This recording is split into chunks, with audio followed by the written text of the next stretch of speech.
Bonjour à tous, merci de nous rejoindre pour cette nouvelle Vendée en direct. Aujourd'hui, pour la journée mondiale des donneurs de sang, je me trouve ici à l'établissement français du sang de Vendée, à La Roche-sur-Yon, et je me trouve avec le docteur François Gourtet. Bonjour. Bonjour. Alors vous êtes responsable des prélèvements à l'établissement français du sang de Vendée, donc au niveau départemental, et donc à partir d'aujourd'hui commence une grosse campagne de collecte, en fait, partout sur le département. D'accord, bon, c'est bien ça. Moi, je suis le responsable des prélèvements pour le département de la Vendée.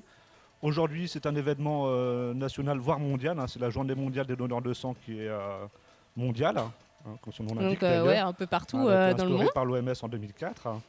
Donc c'est aujourd'hui l'occasion de remercier les donneurs pour leur engagement quotidien au service des malades. C'est aussi l'occasion de remercier les gens qui nous aident, nos partenaires, nos associations bénévoles qui font un travail immense sur le terrain aussi pour faire en sorte que les donneurs viennent et passent un bon moment chez nous. Et c'est aussi le moment pour remercier nos équipes, les collaborateurs EFS, qui se sont mobilisés extrêmement pour faire de cette journée une réussite. Et effectivement, c'est aussi le point de départ de la campagne Tous donneurs, tous soignants sur le mois de juin, qui visera à asseoir les stocks pour passer un été un peu plus serein. Alors tous donneurs, tous soignants, ça se déroule partout sur le département.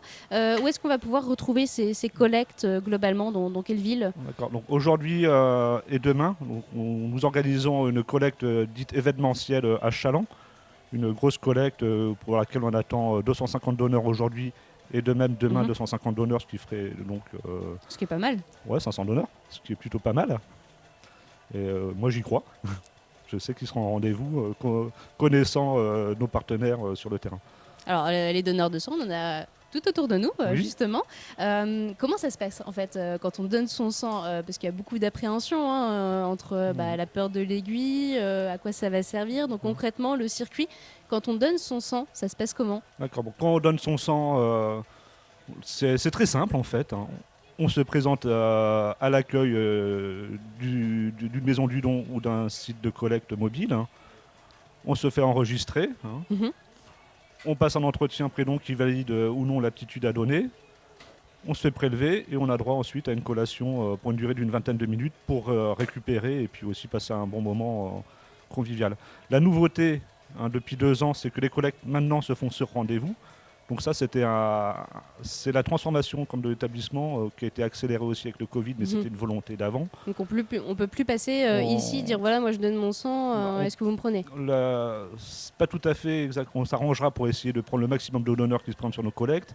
Mais l'enjeu, c'est effectivement que les donneurs puissent utiliser les outils mis à leur disposition, qui permet justement de simplifier le parcours du don et de le rendre peut-être plus agréable. Alors, qui peut donner, vous parliez tout à l'heure d'attitude pour pouvoir donner ici. Il y a des critères précis? Il y a des critères, il y a une réglementation effectivement. Donc réglementairement, pour donner son sang, il faut avoir 18 ans. Moins de 70 ans révolus, c'est-à-dire 71 ans moins un jour. C'est précis. Peser plus de 50 kilos. Et puis effectivement, il y a des critères d'éligibilité pour protéger nos receveurs, notamment vis-à-vis des virus majeurs en transfusion, le sida, l'hépatite C, donc ce serait le risque lié à l'hôpital, les pratiques sexuelles, les infections aiguës, les problèmes infectieux aigus. Pour éviter de retransmettre certains virus. Oui, ou les voyages aussi, les agents émergents, dont on parle beaucoup.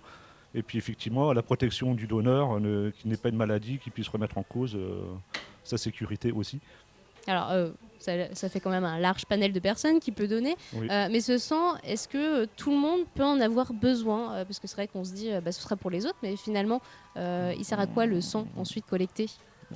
Le sang collecté permet de préparer des produits sanguins qui seront distribués, délivrés par nos services d'ailleurs, aux établissements de santé. Pour donner une ordre d'idée, ce sont 1 million de malades qui sont soignés chaque année grâce aux dons. Grâce aux dons, donc 500 000 par an directement des produits sanguins, ce qu'on appelle des produits sanguins labiles, oui, en France, oui. Et puis des médicaments dérivés du sang, issus notamment du plasma, qui permet de préparer des médicaments dérivés du sang aussi. Donc c'est beaucoup de gens en fait qui peuvent nécessiter une transfusion. Ou même si des accidents de voiture, on peut être amené à avoir besoin de sang. Donc les contextes de transfusion, ce sont évidemment les contextes chirurgicaux et traumatologie. Ça représente une part significative des besoins. Ce sont les maladies en en oncologie, en hématologie, qui sont grosses consommatrices de produits sanguins. Et ce sont aussi les pathologies médicales hors cancéraux, ça peut être des dialysés, des malades qui ont la drépanocytose, les accouchements aussi, l'obstétrique, qui représentent du besoin. Donc oui, au final, ça fait beaucoup de gens qui peuvent être transfusés. Alors, il y a du besoin, et justement, voilà, depuis quelques temps, on entend parler d'un état. Enfin, les réserves sont faibles.